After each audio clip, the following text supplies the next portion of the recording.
How can we connect with others despite our differences? How do we balance strength and vulnerability, hope and realism? I'm Mike Abel, a business, marketing and communications specialist and the founder of M&C Saatchi Abel. Hear what my guests think of these questions and more in the new podcast Willing and Able, a space for hopeful conversations that challenge perspectives. Don't miss upcoming episodes. Subscribe now. This is East Coast Breakfast, your dose of sunshine and infotainment. 20 to 8 this beautiful Tuesday morning here on East Coast Radio. And you know what?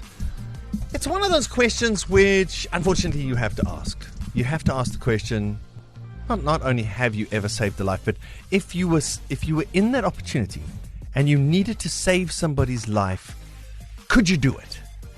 Carmen? I think I could. I got a distinction in CPR class in high school. Okay. But I'm assuming since then things have changed. Or maybe not, I don't know. But maybe I could, but I'd be a bit scared because I'm like, what if I hurt the person or I make them more, like I injure them more? That's what I'd be scared. I'd be scared of. I'd rather phone an ambulance or whatever because I'd be terrified that I'm hurting the person. And also, since you were at school, we've had a whole bunch of communicable diseases that occur around about the mouth. Exactly. So we have different protection. It's different. Exactly. I just assume you can do the CPR. Yeah. So but I'm not always with you. You are. I'm like, Darren will do it. People think we're always together, but we're not. We're not. Well, I do have with me a Conrad Jones. He's that guy over there, that handsome tall fellow. He is in uniform. I know, a gentleman in uniform. Makes me very nervous. With tidy beards. Right. Yeah, you know what I mean. He's a rescue officer from Netcare 911. How's it, Conrad?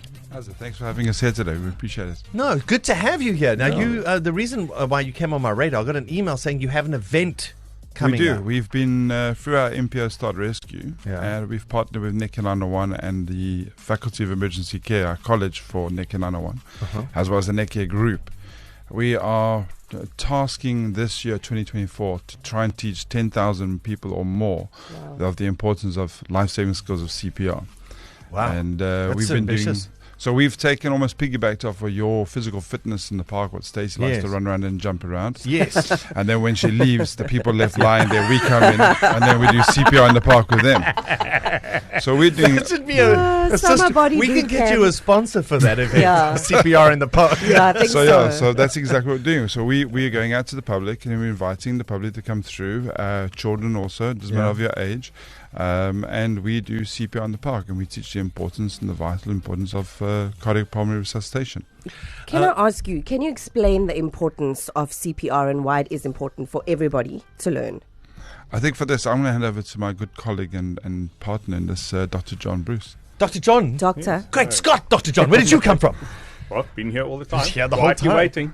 Hi, Dr. John. What was the question? So, can you explain to people why it is so important to learn CPR? Okay, so if you look at your outcomes of patients who go into hospital with what we call out-of-hospital cardiac arrest, there's a distinct difference between those who receive effective, and the key word here is effective bystander CPR, versus those who don't. And depending on which study you're going to look at, it almost doubles their chance of a successful discharge from hospital. So we're not just talking about arriving at hospital alive, we're talking about actually going home.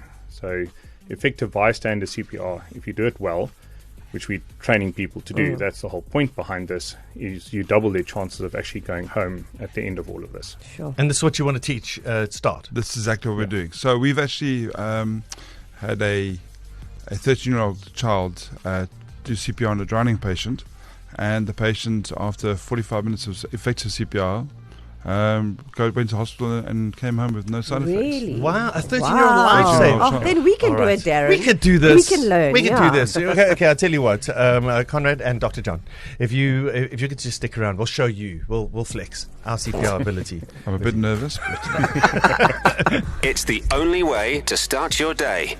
It's East Coast Breakfast.